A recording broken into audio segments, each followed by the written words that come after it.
Back another episode of Supriya Chechi, and we're going to continue discussing the 10th chapter, fourth and fifth verse. But from today onwards, I'll be doing like an incantation before we start. So I think I'll Okay. just start. And yeah, Hare Krishna, Supriya Chechi, Jai Shri Prabhupada. Okay. I'll just start. Hare Krishna and Jai Srila Prabhupada. And very I'll just start. nice. Yeah, you I think start. yeah.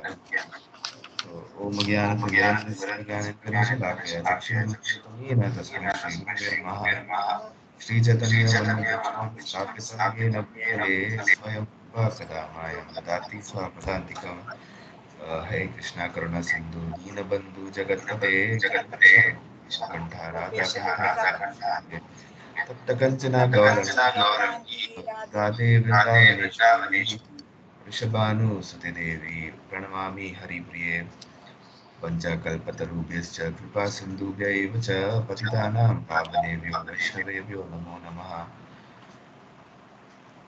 नमो ॐ विष्णुपादाय कृष्णपृष्ठाय भूतले श्रीमते भक्तिवेदान्त स्वामी नामिने नमस्ते सरस्वती देवी गौरवाणी प्रचारिणे निर्विशेष शून्यवादी पाश्चात्य शतारिणे श्रीकृष्ण चैतन्य प्रभु नित्यानंद श्री अद्वैत गदाधर श्रीवासादि गौर भक्तवृंद हरे Krishna Krishna Krishna Hare Hare Hare Ram Ram Ram Hare Hare Krishna Okay.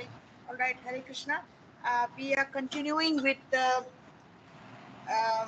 purport to verse 5 in the 10th chapter. And we were discussing a whole lot of qualities listed here.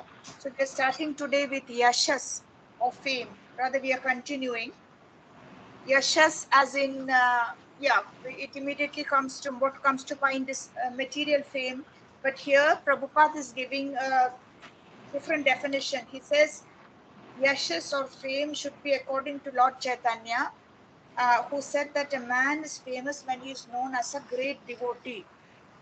um, in our times, there's still some semblance of respect left for people who are inclined towards religiosity and inclined towards spirituality. They still, but the culture is deteriorating so fast that people are being worshipped literally for all the wrong reasons. I mean, at one extreme, you have temples being built. Now, temple is a place of worship. Cricketers, for film stars, Rajinikanth, Sachin Tendulkar. It's absurd. Temple is a place for worship, and they put deities in there and worship. So the culture is deteriorating, and people are sliding so fast into an abyss of ignorance and darkness that they don't know what is what any longer. Whereas actually, a truly famous person is not just someone who excelled or who's made himself or herself popular because of beauty or some achievement in a particular profession, like in cinema, acting, or on the cricket field. But person is ideally to be famous if he is a great devotee. That is real fame. If one has become a great man in Krishna consciousness and it is known, then he is truly famous. One who does not have such fame is infamous. This is Prabhupada's definition. Usually, when we say infamous, it means notorious. The actual English meaning for infamy, or infamous is notoriety. But Srila Prabhupada is using that strong term. Not clear whether he means one who is not a devotee is not famous, and he's just used this word infamous. That's not clear because it's up to the BBT editors to decide, and I don't know if they've edited this or what their take on this is. All these qualities are manifest through the universe and human society and in the society of the demigods. There are many forms of humanity on other planets, and these qualities are there. Now, for one who wants to advance in Krishna consciousness, Krishna creates all these qualities, but the person develops them himself from within. We were just talking about S.B. Keshav Swami, who was earlier Sutapadas, Indian born in the UK. He was just another regular Indian taking birth in a foreign land with a clear future charted out for him. Is went to fairly good schools. I think the same as the present British Prime Minister Rishi Sunak. They've known each other. They're at least like same age, same the peers. They grew up in the same part of Britain, which is of London, perhaps. And things were going like that. But Krishna had a special plan for him, and he made a commitment to a different lifestyle and a different path. And he has, in the process, developed within himself special qualities which is helping him to help others. One who engages in the devotional service of the Supreme Lord develops all the good qualities as arranged by the Supreme Lord. The logic is that the Supreme Lord himself has these qualities. So it is said, it is like um, Prabhupada in one purport, I don't know if you've already crossed it. I think we have already crossed it in a previous chapter. Gives the example of a diamond stone set in gold. So basically, it is a case where the diamond itself is precious, but when it has a setting of gold around it, it flashes even more. All the reflection and the beauty. That's why diamonds are usually traditionally set in gold, whether it's earrings or finger ring or whatever. So the connection between devotion, bhakti, and the devotee, that surrounding aura of bhakti and the connection with the Lord only enhances the good qualities in the person. They develop more and more. And we have devotees sharing how they are able to give up bad habits. They're able to develop good habits. I remember there was a South Indian devotee. He's used to tell this story. Vidwan Gauranga is his name. He is very much into very scholarly. I think he's now based somewhere in Sri Rangam. At one time, he was in Mayapur, and he's quite famous in his own way. He's not into this type of preaching where it can reach a large audience. It's more a kind of scholarly traditional track. So Vidwan Gauranga, um, he was supposed to study medicine. His father was a famous neurosurgeon in Chennai, and then he had a stepmother. His mother had died when he was young. Anyway, he was the only son or only child. So he threw up everything. He threw up the medical course and joined ISKCON. And the father, the neurosurgeon who built up a huge practice, just couldn't relate to what Krishna Bhakti was about. So because it was his own nursing home or hospital, he had his son forcibly um, admitted and given shock treatment to overcome. People go to such desperation because they can't figure out and they feel all their life's work is going wrong, the neurosurgeon. But in the end, I think the neurosurgeon came around to understand that this is something genuine the son has got onto. And then he was alive. And later the father came around, and because Vidwan wanted to be in Mayapur, he paid for a old but and small flat for Vidwan Gauranga to live peacefully and practice from there. And at some point, I think the stepmother started to notice, this was before the Mayapur stint, that Vidwan used to be a very untidy person. Everything would be like normal, like maybe a teenager's room. He gradually developed a systematic habit of systematically arranging everything, his papers, his clothes, his belongings, being very fastidious about cleanliness. So these are changes that came in him.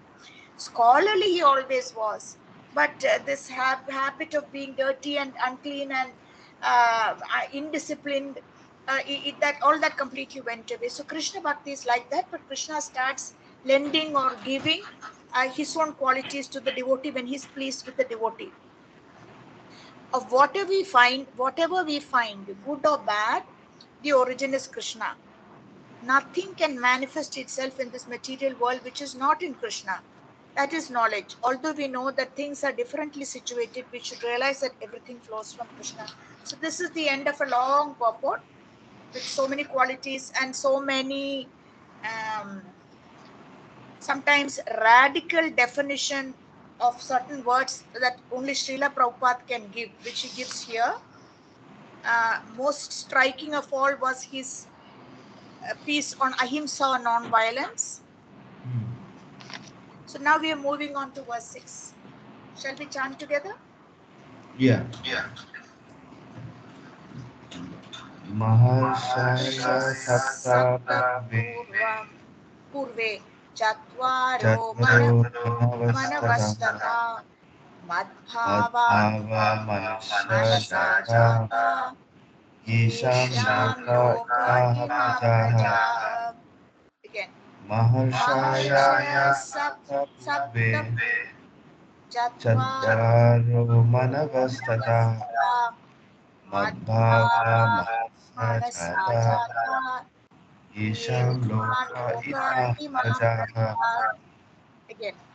maharshaya Maharishya sapta purve saptapurve chatvaro chatvaro manavastata manavastata madbhava madbhavo manasya jata manasata yesham yesham loka loka imaha ima prajaha. praja. Okay, please read the translation. So the seven great sages, and before them the four other great sages, and the Manus, progenitors of mankind, come from me, born from my mind, and all the living beings populating the various planets descend from them. Okay, so the seven great sages. Who are the seven great sages? They are The the Saptarishis, ones, yes, Saptarishis. The ones that straightaway come to mind are Vashishta and Vishwamitra, the sage who was prone to getting angry. Narada, Not Narada. uh, Narada doesn't feature in this. Then there is Jamadagni and there is Atri. So that makes four. Then there is Bharadwaj. Did you say Bharadwaj? Sorry, I no, I interrupted. said No, no, Narada. not Narada. Then there is Bharadwaj. There is Kashyapa, This and there is Brahma's son is there, no? Or is no. These are the seven sages that come after Brahma's sons refused to procreate. The four, it will now be described. The four Kumaras, Sanak, Sanatana, Sananda, they yeah. refuse to have family life. So Brahma gets very furious, and he is then come the seven sages, because after the four Kumaras, Brahma in anger produces Rudra that comes from his forehead, through in a very fiery birth, and then come the seven sages, and then so on. So the seven sages, basically the two V's, that is Vishwamitra, the angry one, and there is Vashishta. Then there is Jamadagni, and there is Atri Muni. Then there is Kashyapa. So that already makes five. Then you have Bharadwaj, and the Yeah, here seventh one is uh, Bharadwaj. The seventh one Atri, is going Atri, Bharadwaj, Gautam Maharishi, to be Gautam Maharishi. Jamadagni, Kashyapa, Vashishta, and Vishwamitra. Okay, so the seventh one was Gautama Maharishi. I was a bit lost on that. So this is it is like giving the genealogy of creation, which is better given in more elaborately in the Bhagavatam, which you already read. The seven great sages, and before them the four other great sages, and the Manus, that is the 14 Manus, come from me, born from my mind, and all the living beings populating the various planets descend from them. So finally, what is being said in this verse is that everything comes ultimately from the Lord Himself. Please read the purport. The Lord is giving a genealogical synopsis of the universal population. Brahma is the original, born out of the energy of the Supreme Lord, who is known as Hiranyagarbha. And from Brahma, all the great seven sages, and before them, four other great sages named Shanaka, Sanaka, Sanatana, and Sanatkumara, and the Okay, 14 these four, it's just 1 minute. These four are the four Kumaras, those who okay, never grow beyond their beyond the childish form. Yeah, they remain in that baby, stage. that baby Yeah, kind of stages. that's right. Yeah, at that stage, and they are the personalities that want to meet Lord Vishnu. They want an audience, and they are stopped by Jaya Vijaya at the door. And until then, they are impersonalists, but they get furious. They get very angry. And hearing the commotion, Lord Vishnu comes out, and seeing his radiance and resplendent form, and I think smelling either the garland on his flower garland or the tulasi on his, they in a moment they are transformed to bhaktas. they undergo some deep transformation and they become devotees, whereas earlier they were impersonalists. So because they flatly refuse to obey their father's order and procreate, then Brahma has to do something. He has to create future generations. That's how he creates Rudra. And from Rudra, then after that come the 7 great sages. Yeah, please go on. So all these 25 great sages are known as the patriarchs of the living entities all over the universe. There are innumerable universes and innumerable planets within each universe, and each planet is full of population of different varieties. All of them are born of these 25 patriarchs. Brahma underwent penance for 1000 years of the demigods before he realized by the grace of Krishna how to create. Then from Brahma came Sanatana, and Sanat Kumar. Then Rudra, and then the 7 sages. And in this way, all the Brahmanas and Kshatriyas are born out of the energy of the Supreme Personality of Godhead. Brahma is known as Pitamaha, the grandfather, and Krishna is known as Prapitamaha, and the father of the grandfather. That is stated in the 11th chapter of the Bhagavad Gita, chapter 11, text 11. All right. So this is like a genealogical synopsis. We are getting closer now to the Chatur Shloki, or the 4 verses in this 10th chapter, which is called the Chatur Shloki of the Bhagavad Gita. There's a separate Chatur Shloki in the Bhagavatam also. So in the Bhagavad Gita 10th chapter, verses 8 to 11, 8, 9, 10, 11 of the Chatur Shloki, which contains really the essence or the real goal of the whole Gita. We're not yet there. We have one more verse to cover before we come to it. So shall we move on to verse 7? Yes. Yeah. Etam Vibhutim yogam cha cha mama yo mama yo veti tattvataha so so vikalpena vikalpena yogena yogena jayate natra natra samshayah. again. Etam Etam vibhutim vibhutim yogam cha yogam cha mama mama yo yo veti veti tattvataha so so vikalpena vikalpena yogena yogena yujayate natra natra samshayah. samshayah. Again. Etam Etam vibhutim vibhutim yogam cha yogam cha mama mamo yo veti yogeti tattvataha so so vikalpena yogena yogena yujyayate yujyate natra natra samshayah. samshayah. Okay, please read the translation. Yeah, one who is factually convinced of this opulence and mystic power of mind engages in unalloyed devotional service. Of this, there is no doubt. All right. So all this information is being given to us to actually convince us of his opulence and mystic power. Because without information, you can't get to know a personality, and without knowing the personality, is very difficult to surrender. It's true of anything. I mean, you see a speaker, something might impress you, then you want to know more about the speaker, where he was born, what is his up.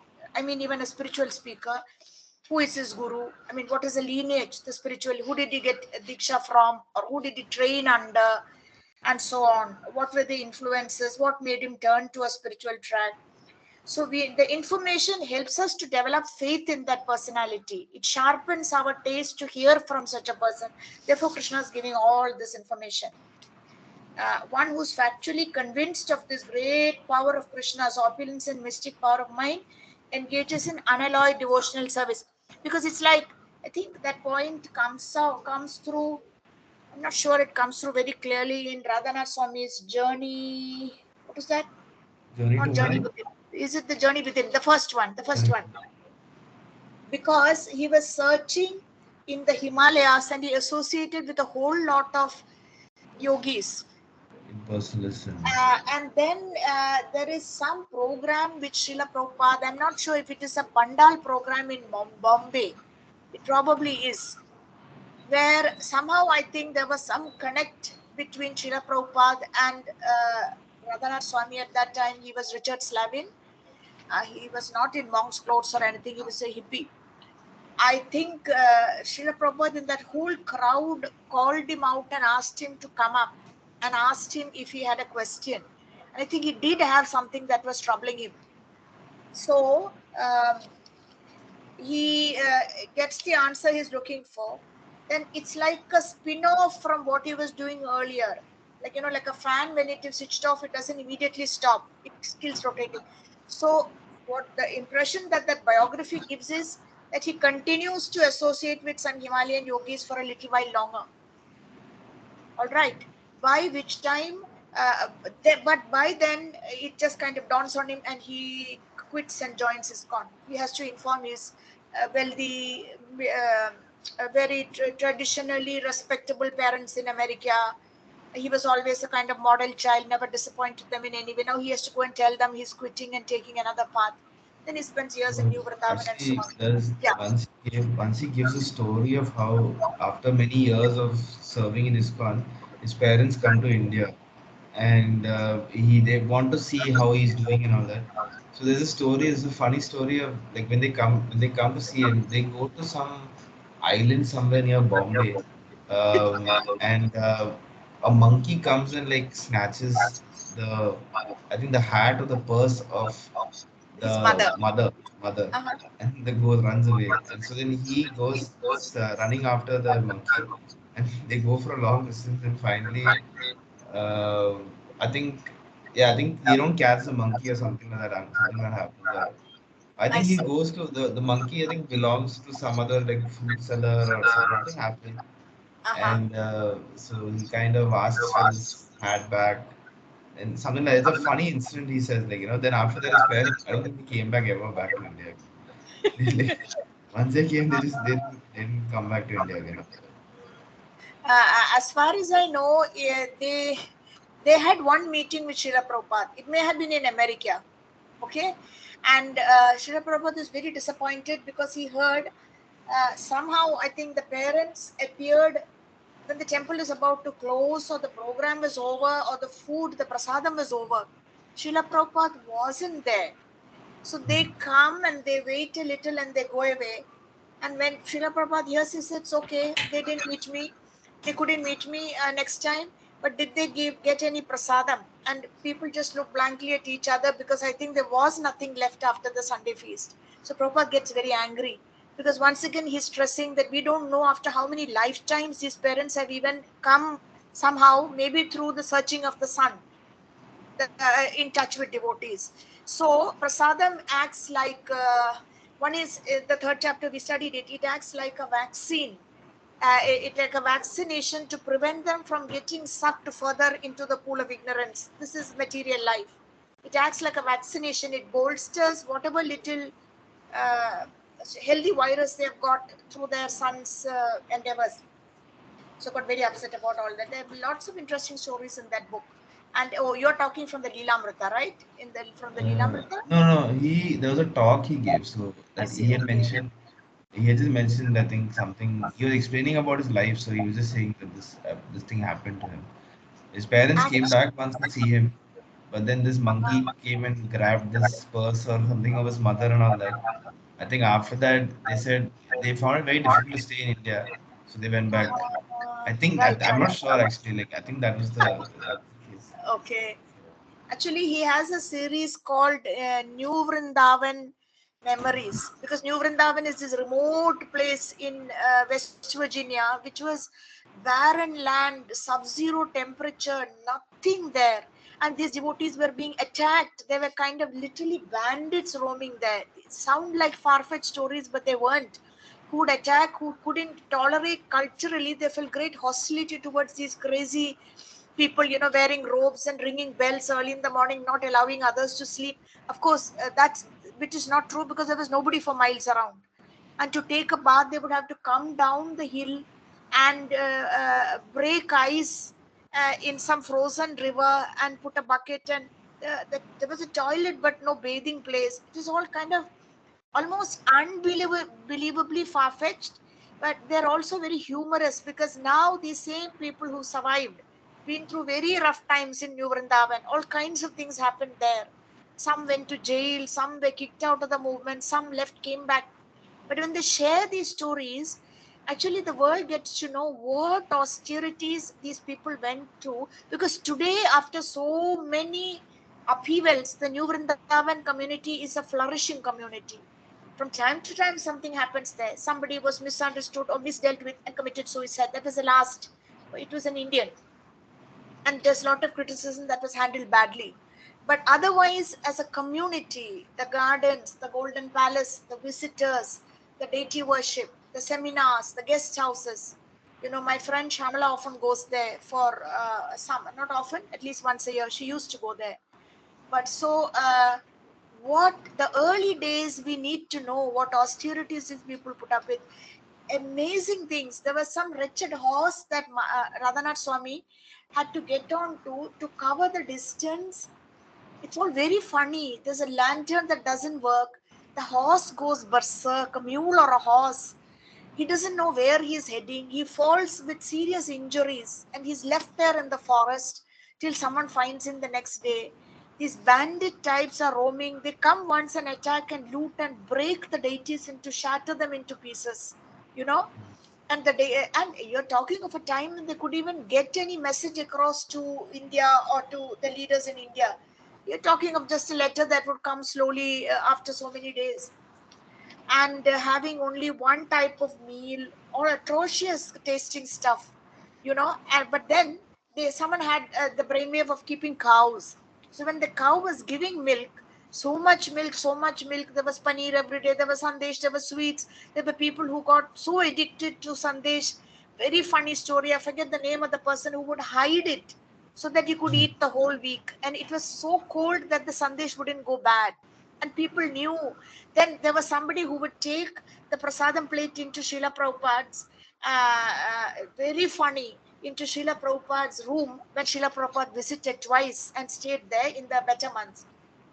And this guy, this devotee or servant, because he was so overworked with service, as Srila Prabhupada was eating, he would have a tendency to fall asleep.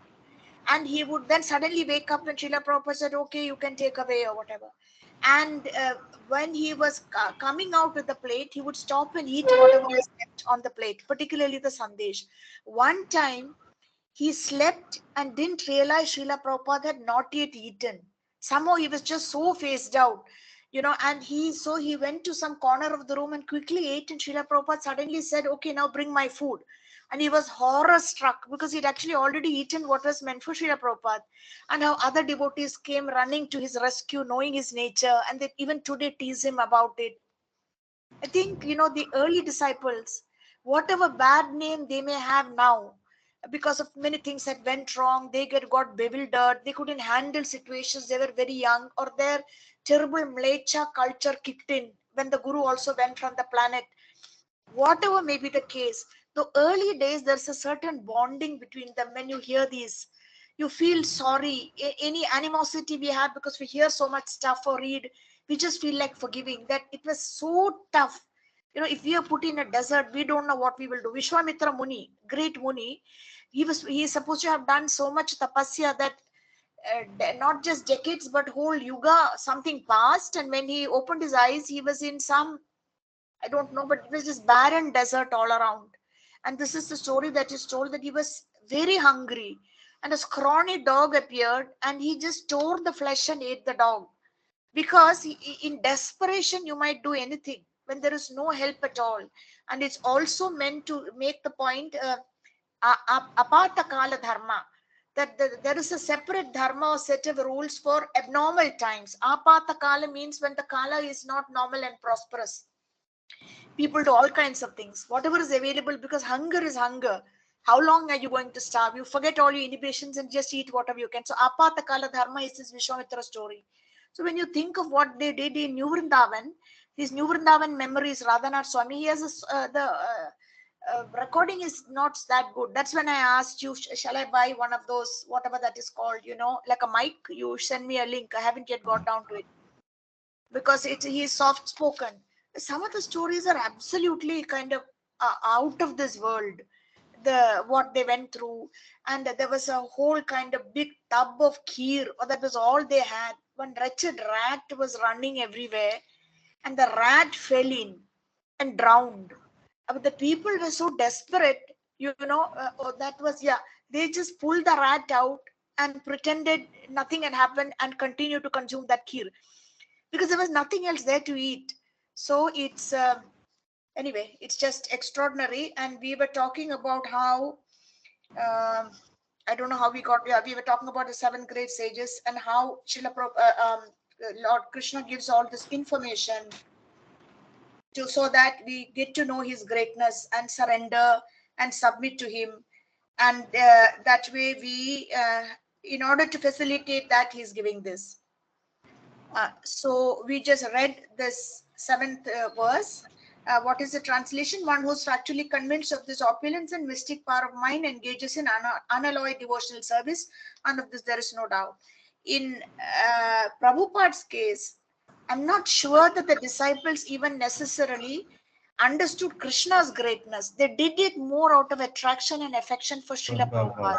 Yeah, even today they will unashamedly tell you, some of them, like some of them are growing old or they're terminally ill, and you ask them, what is your hope or how do you perceive the future?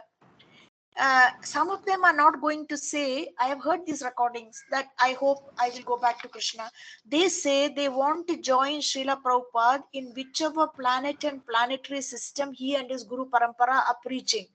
Because Lord Chaitanya is supposed to be active in some other planet and planetary system.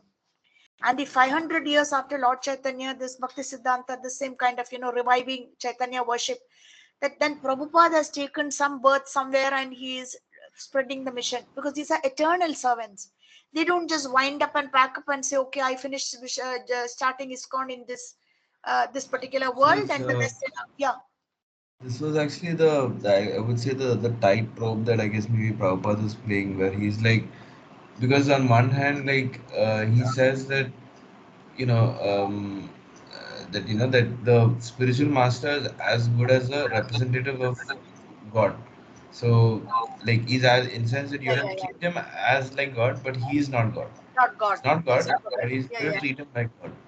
And so I think that is why what happens is like a lot of people in that movement. I think when Srila Prabhupada initiated some sannyasis, yeah, they kind of they kind of got this mixed message from the Indian godfathers that right. that Prabhupada is no, there's no Prabhupada. There's one Prabhupada. His name is Bhaktisiddhanta Saraswati, and he was the main this Prabhupada basically. And Right. so then they ended up spreading a lot of messages like you know Confusion. that Yeah. that a lot of the impersonal philosophy started coming inside that, Right, and a right, lot of them right. were saying, and they were like, that I think some of the I was reading the books, some of the sannyasis were saying that Prabhupada in one sense, like he's left Los Angeles, which means that he's kind of abandoned uh, us, and there's no hope, and for everything that's there, and they were kind of bring out this idea that that this spiritual master and all of this is all part of the oneness sort of mentality. That's what that thing was coming in, and I think that's what that then he that's when he forms this group and he tries to he make it very stern with them, like Yeah, Tamal yeah, Krishna yeah. Goswami. Like they go to Yeah, Japan and he tells them very sternly, like that the spiritual master is not God. The spiritual master is as good as God, and right, right. but that means that that you have to observe the same. So the thing is, you have to understand that there is a difference between God and the person, your spiritual master. Yeah, yeah. So if you It's a treat him like God, fine yeah, line. yeah. If you treat him like God, then it's like impersonalistic philosophy. Then it's Mayavadis. Yeah, we yeah, become God, God becomes us. yeah. Mayavadi. Yeah, okay. You become that, you get that impersonalistic philosophy. So there's no difference, and then so that's why you need to have that. You understand that yeah, you need to treat him like God, but he's not actually God. God is God, he says. I think many times he mentions this. A lot of people have asked him also. So I think when he first initiated the disciples, they asked him like, so what should we do? He's like, you have to worship, you have to offer arti, like you do all these things Yeah, daily. yeah. They're like, so they were very hesitant to accept him as like they thought that they thought that he was asking them to treat them like God, that he is God or something like that. He's like, no, the God is God. He says that as part of the service, like the spiritual master is as good as God. So you treat him like that because he's a representative of Krishna. He is not Right. Krishna actually. Himself. You just mentioned the trip to Japan where Tamal Krishna Maharaj, went Yeah, with, if I'm not mistaken, in Japan at that time, you mentioned we were looking at the list of authors on that Tulsi Books website, and you saw the name Bhurijan, Mhm. Bhurijan. Bhurijan later went on with his wife, uh, Jagat.